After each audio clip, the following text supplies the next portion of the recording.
Have you ever felt like your adult child is pulling away from you?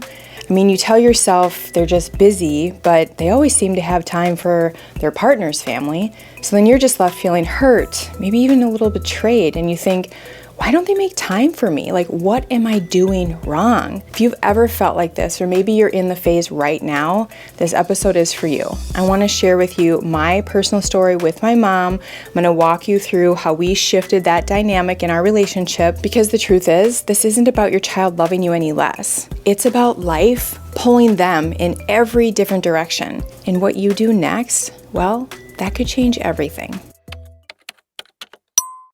First, let's talk about what happens when your child flies the nest. They leave the coop, they grow up. What happens to your life? Well, it doesn't end, but it certainly changes, right? Everything's quiet. The busy schedule, the hustle and bustle, the routines, they're all gone. But your child, their life, it just keeps expanding. Like new relationships, new responsibilities, new distractions. They are being pulled in all directions. They have career, family, a new partner. And it's not that they don't love you, it's that they just have a lot on their plate. They are juggling a ton of stuff. And that is out of your control. But what is in your control is how you respond to this change. And trust me, the way that you show up matters way more than you think. Before I share my story with you, let me welcome any newbies to the channel. My name is Jess. I'm basically your boundary big sister. I'm here just a few steps ahead of you, showing you how I have gotten to where I am in terms of figuring out how boundaries work, how to stop people pleasing, how to just manage in-law dynamics or family dynamics in general, so that I strengthen my relationships, kick resentment to the curb, and just live a life aligned with my values. If that sounds like music to your ears, you're in the right place. Make sure you hit that subscribe button, stick around so that way you don't miss more episodes just like this one. I know firsthand, like the way that you respond to this change is so important.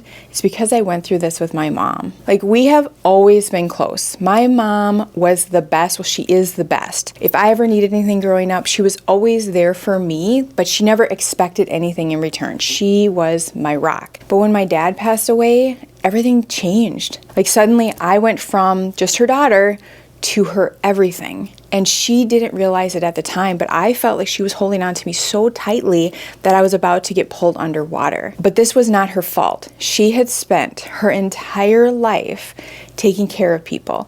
Like, she never slowed down enough to really create her own identity. Like, what do I want? What do I desire? What's important to me? Like, she just did everything for everyone to keep everybody happy and everything like peaceful. And if she was sitting here with me, she would tell you that she lost herself being a mom, a wife, a caretaker. And when my dad passed away, she was left without a partner, without a role. And let's be real, she didn't feel like she had a purpose anymore. She didn't know this, and I didn't really know how to like verbalize it to her, but she had become almost codependent on me, and it felt like so much. Now, this turning point part of the story where my mom finds herself, I want to preface it that this took a really long time. We're talking years of battling, years of me struggling to pull away a little bit, to focus on my family, her still globbing on, fights with my husband, not feeling like I could let her go because she was a widow. I'm telling you, it was a lot, it was intense, and it was so much pressure on me. So when I wrap this all up in a little paragraph to tell you about the turning point, I want you to know this took a really long time. So after a lot of conversations, years of patience, everything did change. My mom had the courage to start focusing on herself.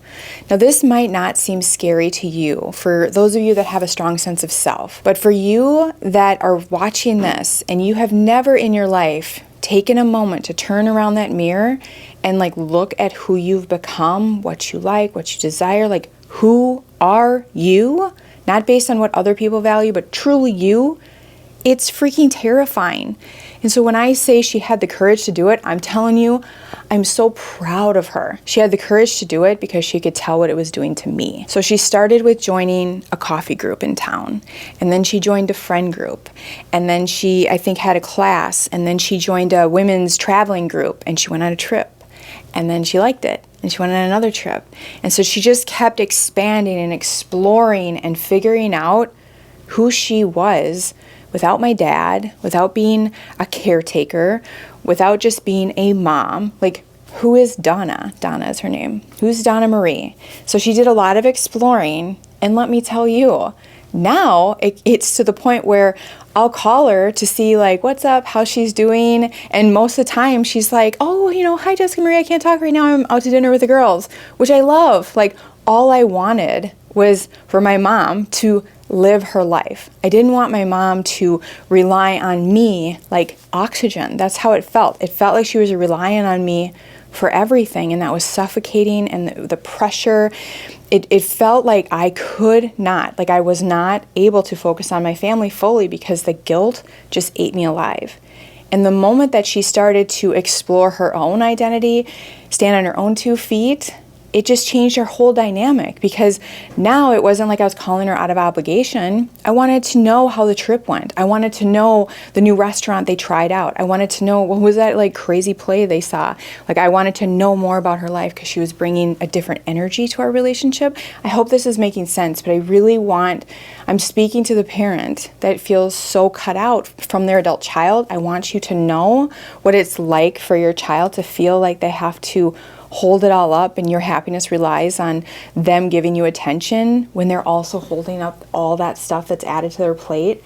I just really want you to get a sense of the relief I felt when I could see my mom happy on her own. So now I want to flip this back around, and I want you to ask yourself, well, where would I even start? Like, how would I even know where to start besides being a mom? Like, I've been a mom for 38 years, or I've been a mom for, fill in the number. This is who I have become. Like, where would I even start? Like, it's a terrifying question, and it's a terrifying quest, but one that is so worth it, I promise. So I love a podcast that gives me like a quick start guide. So here's one for you. What I would do to start reclaiming my life is I would first just sign up for a random class. It doesn't matter if it's something like your heart really feels drawn to, just sign up for something. It could be looking up your community ed winter class selection. Maybe it's a workshop, a yoga, photography, cooking, Mediterranean style, something. Just join something that's like, it might be interesting. You don't have to be like goo goo gaga over it. Just start somewhere with a class. That's all. The next step is to join a local group. So look at your church, again, your local community ed or a community center if you have one.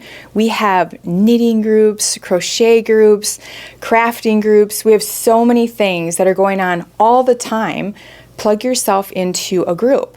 Or let's say you really enjoyed, like when your kids were little, like when you think about the one thing you miss most about parenting, let's say you miss reading books to your kids at night, like that was the most precious time for you.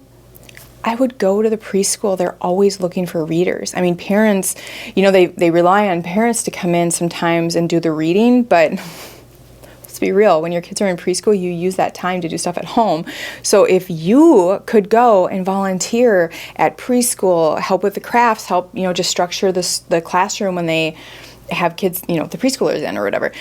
So volunteer for preschool. Maybe you have a heart of gold when it comes to animals, but your pet limit is full for your house because you just can't give enough attention to everything.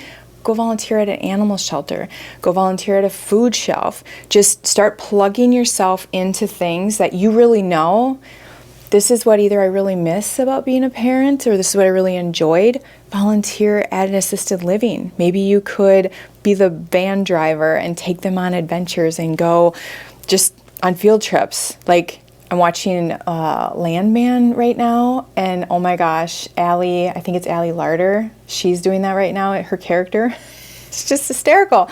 Do something like that. Like, just find a calling, like something that fills your bucket, something that really speaks to you, that's just bigger than your family. It's more, and it's going to bring fresh blood, fresh conversation, not fresh blood, sorry, fresh energy to your conversations with your adult children, and just your own energy. You're going to feel very vital. The last thing I would try, let's say signing up for a community ed class, joining a church group, or a crafting thing, or volunteering, that all just seems a little too much, like it's a little too quick for you. Then do something a little safer. Pick up your phone.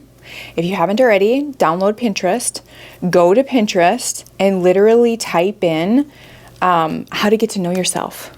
And you will be blown away by the journaling prompts that it'll have for you. People just give away super valuable content on here, ideas of how to explore your personal identity and get to know who you are. And it'll just have you sample different things. Like one day it'll just have you pick a restaurant you would never pick and just see if you like that type of food. And if you don't, then you know, like, yep, that's not for me.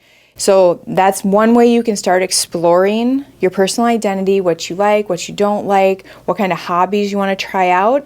Go to Pinterest. It will have a plethora of ideas for you. So now that you have plugged yourself in, or you've started yourself on this self-discovery journey, imagine like your adult child calls you and you can't talk. You're just like, oh my gosh, sweetie, I'm so sorry. I have to go. My cooking class is starting. Like, how do you think that would make you feel? How do you think that would make them feel? That energy shift, it is powerful.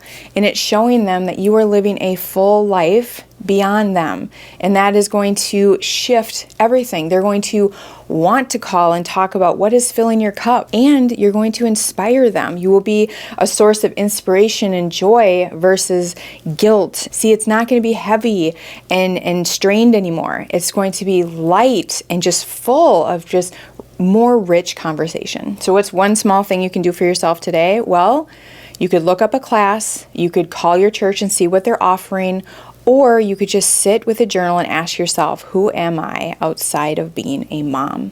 Like, I would love to hear your thoughts. I would love to hear what you're going to start doing, like in the comments below. Or if you are the child watching this and you're like, this is my mom or this is my parent, and you want to send this to them and just say, I'm sending this because I love you so much that I want you to have a life. Like, I don't want you to get a life, but I want you to know you deserve to have a life. Like, you deserve to have a life beyond me. And so if you do get this video from your adult child, know that it came sealed with a big hug and just the most sincerest wish for you to have more for your life besides just them. Okay, friend, until next time, make sure you keep minding your boundaries and remember, no is kind.